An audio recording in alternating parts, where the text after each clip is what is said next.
Tirur Gulf market association സംഘടിപ്പിച്ച GMAT youth cup season 5 football ടൂർണമെന്റിന് സമാപനമായി. കോട്ട് ഇല്ലത്തപ്പാടം AVK ടർഫ് ഗ്രൗണ്ടിൽ വെച്ചായിരുന്നു മത്സരങ്ങൾ.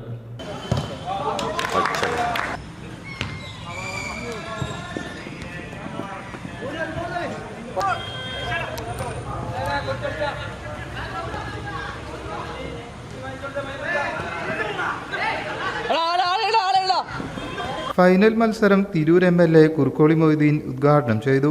ജിമാട്ട് ജനറൽ സെക്രട്ടറി സൈദലവി ഓറഞ്ച് സ്വാഗതം പറഞ്ഞു. DFA അധ്യക്ഷൻ ജലീൽ മയൂര, സാമൂഹിക സാംസ്കാരിക പ്രവർത്തകൻ KK റസാഖ് ഹാജി എന്നിവർ മുഖ്യാതിഥിയായി.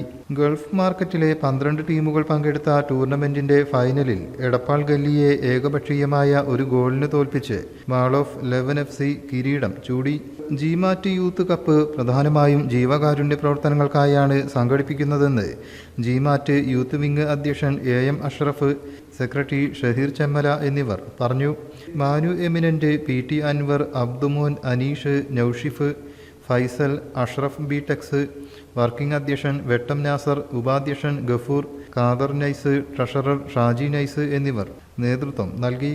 News bureau, Tirur. വീണ്ടും ഒരു മഹാ മിഡ് നൈറ്റ് സെയിലുമായി മയൂരി. ഏപ്രിലിനെ ഏറ്റവും വലിയ ചരിത്ര സംഭവമാക്കി മാറ്റാൻ 25 മുതൽ 5 ദിവസത്തേക്ക് കേരളത്തിലെ മുഴുവൻ മാർക്കറ്റിനെയും വെല്ലുവിളിച്ചുകൊണ്ട് വമ്പൻ വിലക്കുറവിന്റെ 5 ദിനരാത്രങ്ങൾ വരുന്നു. ഇത് വീടുകൾ പുതുക്കാൻ, പഴയതൊക്കെ മാറ്റിയെടുക്കാൻ, പുത്തൻ ഗൃഹോപകരണങ്ങൾ വാങ്ങാൻ കഴിയുന്ന ദിവസങ്ങൾ. Furniture, electronics, digital and home appliances ഉപകരണങ്ങൾ വേറെ ആര് തരും ഈ വിലക്കുറവ്?